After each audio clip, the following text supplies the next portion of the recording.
नमस्कार, प्रणाम, जय जोहार, जय श्री राम, राधे राधे। मित्रों, आप देखना शुरू कर चुके हैं मदारी आर्ट्स का यूट्यूब चैनल। आप सभी का हार्दिक स्वागत, वंदन और अभिनंदन है। शख्सियत के इस विशेष एपिसोड में आज हमारे साथ हैं वृंदावन धाम की सुप्रसिद्ध श्रीमद् भागवत कथावाचिका किशोरी नेहा तिवारी जी। तिवारी जी, आपका बहुत बहुत स्वागत है। धन्यवाद। हम जानना चाहते हैं कि यह जो कथा वाचन का जो क्षेत्र है, यह कब और कैसे आपसे शुरुआत हुई, आप बताइए विस्तार से। राधे श्याम आप सभी भक्तों को। जी भगवान की प्रेरणा से ही सब कुछ होता है जी और भगवान की कृपा से। जी। तो हमारा स्वास्थ्य पहले नहीं कुछ सही रहता था, अच्छा। तो हमको ये बात मालूम नहीं है। हाँ। हम बहुत बचपन की बात है, हमारे माता पिता हमको बताते हैं। जी। तो जो हमारे दीक्षा गुरुदेव हैं, हाँ। वही हमारे पिताजी के गुरु भगवान हैं। अच्छा। जी जी जी। तो हमारे पिताजी हमको गुरु भगवान के पास में लेकर के गए हाँ।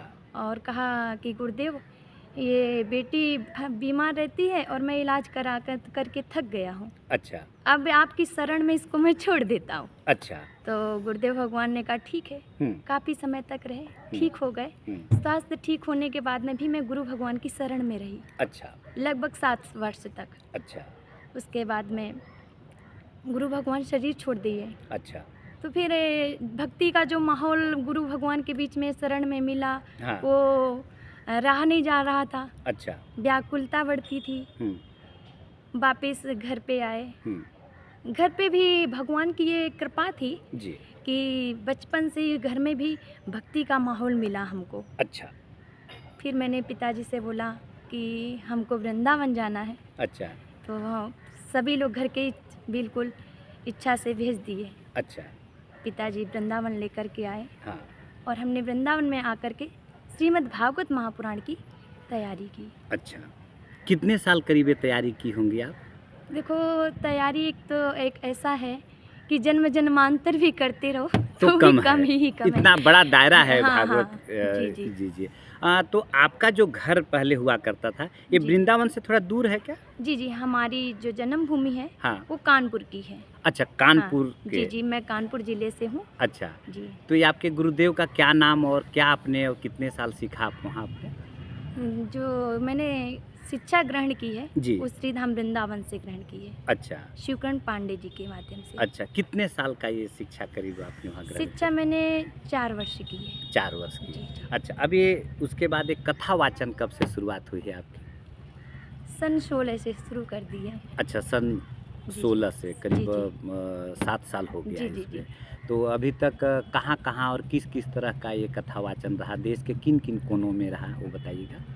इधर अंबिकापुर आना हो गया अभी। हाँ। और उससे पहले बिहार। बिहार। जी, बिहार जी। में कहाँ? बिहार में भागलपुर जिले जी। और बांका जिला। अच्छा। जी तो ये देश भर में सब जगह आप कथा वाचन करते रहते जी हैं। जी जी अब मैं सीधे विषय पे आता हूँ कि आज का जो वातावरण है, जी आप जी। देश में देख रहे हैं, चोरी है, डकैती है, बलात्कार है, हिंसा है, तमाम तरह की जी, जी, विकृतियाँ जी। हैं। मानव जो है डिस्टर्ब हो चला है। जी जी। देश की राजनीति की भी बात करें तो काफ़ी उसमें गंदगी आ चुकी है सरकार और कुर्सी के लिए। तो श्रीमद् भागवत कथा लोगों को किस तरीके से ठीक कर रहा है या कर सकता है, आम जीवन को, देश को, समाज को, ये बताइएगा जरा। श्रीमद् भागवत महापुराण की कथा कलयुग के ही जीवों के लिए है, जी। विशेष है ना। हाँ हाँ। क्योंकि भगवान की कथा हर एक पल जीना सिखाती है जी। कि हमें किस परिस्थिति में कैसे जीना चाहिए। हाँ। तो भगवान की कथा इसीलिए है हाँ। कि लोगों को सिखा रही है कि हाँ। हमें क्या करना चाहिए और क्या नहीं करना चाहिए। जी। वह चाहे राम कथा हो जी। और वह चाहे भागवत कथा। भागवत कथा में हम इस समय लोगों को, जैसे आप अंबिकापुर भी आई हैं, तो मुख्य संदेश हम उनको क्या दे रहे हैं, समाज को, माताओं बहनों को, पुरुषों को? मुख्य संदेश ये है कि हम अपने सनातन धर्म से जुड़े रहें। जी। सबसे बड़ी ये बात है हाँ। कि हम धर्म से जुड़े रहें। धर्म से में जुड़े रह कर के यदि कोई कार्य करते हैं जी। तो वो बहुत अच्छा है। और ये श्रीमद् भागवत महापुराण या कोई सत्संग या कीर्तन जहाँ भी कुछ होता है, ये जी। केवल इसीलिए जन जन में हो रहा है हाँ कि भाई लोगों में सुधार आए, जी। लोग धर्म पर चले हम्म, और लोगों का कल्याण हो। जी।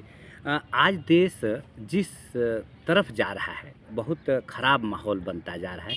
आप क्या कहना चाहेंगी कि क्या करना चाहिए इसमें देश में? क्या भागवत कथा ही उसका एक उपाय है और कोई उपाय हो सकता है?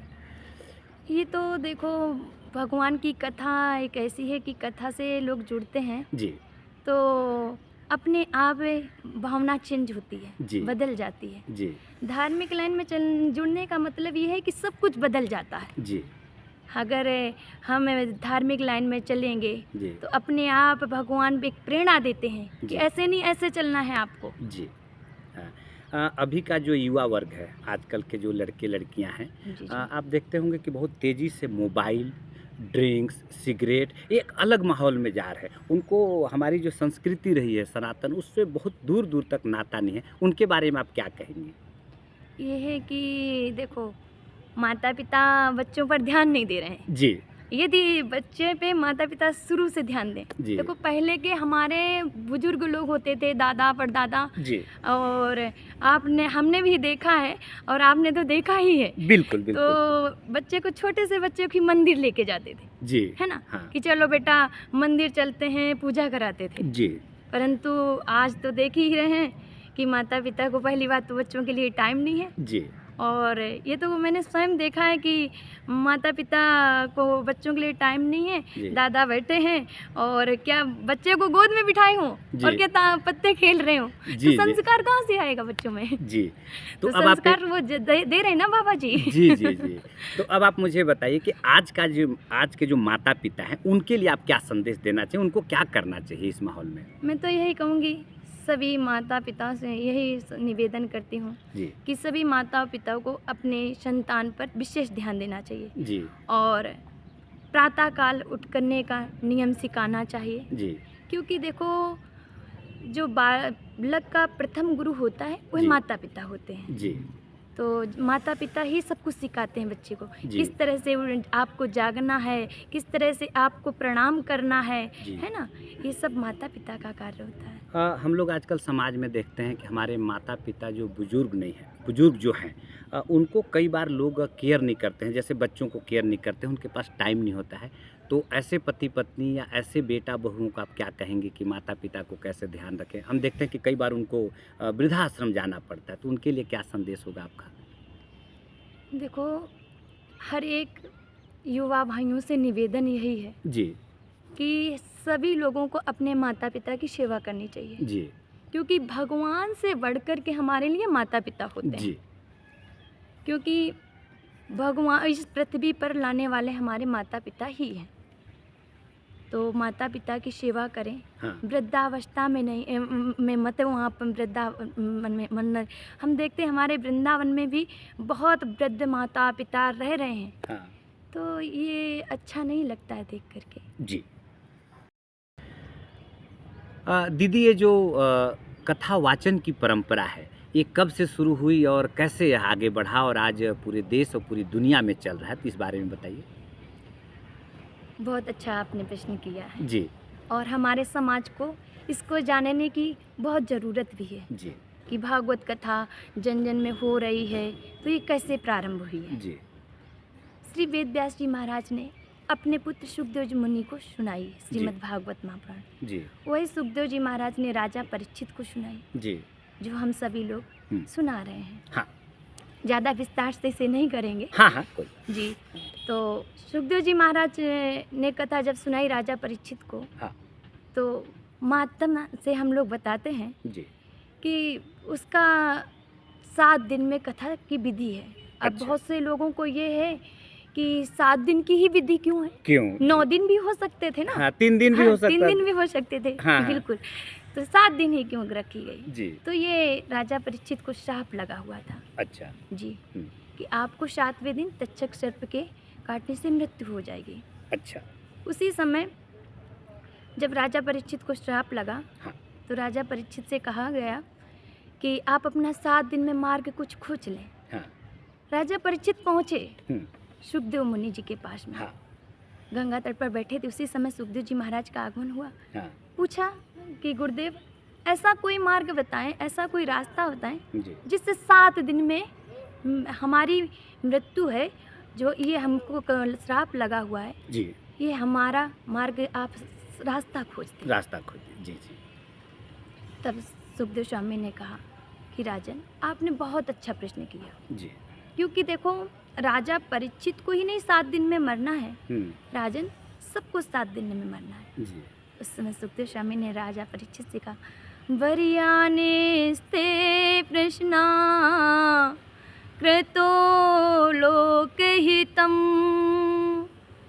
राजा परीक्षित ने कहा कि राजा परीक्षित से कहा सुखदेव स्वामी ने कि राजन बहुत अच्छा आपने प्रश्न किया है, ये केवल आपने अपने हित के लिए नहीं किया है, जी ये आपने जगत के हित के लिए किया है। जी क्योंकि जाना तो हमें सबको है ना 7 दिन में, जी और इन्हीं 7 दिन में सबको जाना है, केवल राजा परीक्षित को नहीं जाना है।